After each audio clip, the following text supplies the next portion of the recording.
N'amakuru ababaje kandi ateye agahinda abereye hano mu karere ka Rubavu. Birababaje kandi biteye n'agahinda bibereye muri kano karere. Abagiye batandukanye bose bakomeje kugenda bagaruka kuri iyo nkuru y'incamugongo yumvikanye hano mu karere ka Rubavu. Ese ko abantu benshi cyane bagiye batandukanye bose bakomeje kugenda bagaruka kuri iyi nkuru, ni biki byaba bibereye muri kano karere ko byongeye kugenda bishavuza abagiye batandukanye? Byinshi rero urimo uragenda wibaza nibyo tuje kugenda tubasobanurira mu makuru yacu y'uyu munsi.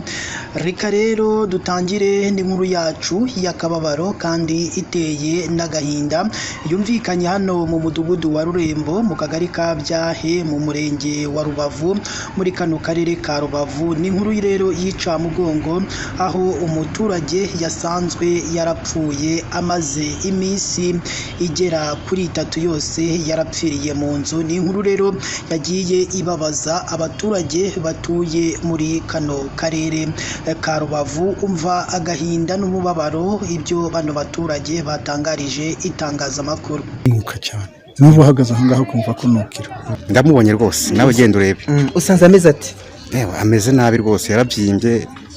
Ikigaragara amazemo nk'iminsi nk'itatu yarapfuye. Ku itariki ya mbere nibwo nageze hano mvuye mu Buganza njyewe bwa Kibungo. Ariko ntawe nahasanze, n'ejo yaho sinamubona kugeza iyi tariki y'uyu munsi. Oya yiyahuye kera umuntu kuja kuba. Ni ukwiyahura. Murabishinja kuki muvuga ko wari nko kwiyahura? Yarakinze, nta wari uhari akinga, ariko urugi rwari rukingiye imbere.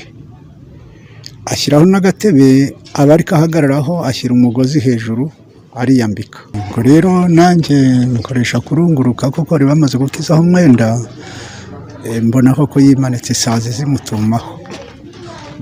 Ubundi yakoreraga ahangaha ubusanzwe yari umukorodonyi yadodaga inkweto. Kundira no kunywa inzoga nta kindi kintu. Nta n'umuntu wajya gukunda kunywa inzoga. Ubwo mwabize Ngo tusanze amanitse twabyigwa n'iko yiyahuye cyangwa atiyahuye, ariko yiyahuye nose ko ari mu mugozi hari ikindi twake. Rero ikomeje kugenda ibabaza bano baturage bose batuye muri uyu mudugudu wa Rurembo.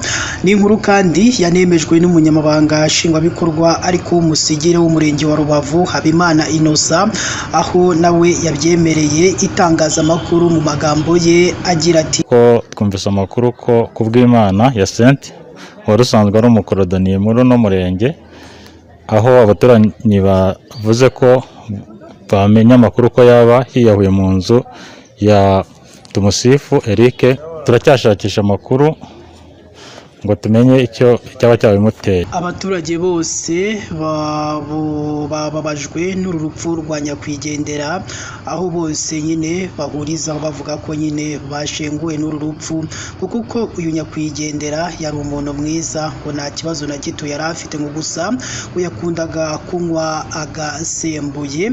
Niyagira rero icyo tumenya cyerekeranye n'uru rupfu icyaba cyamwishe, tuzabigaruka mu makuru yacu tugenda tubagezaho umunsi ku munsi. Reka ahubwo tubashimire mwe mudahwema gukurikira amakuru ndetse n'ibiganiro tugenda dutambutsa hano kuri KN Radio. Imana yo mu ijuru ikomeze ibane namwe mu byo murimo byose bigiye bitandukanye.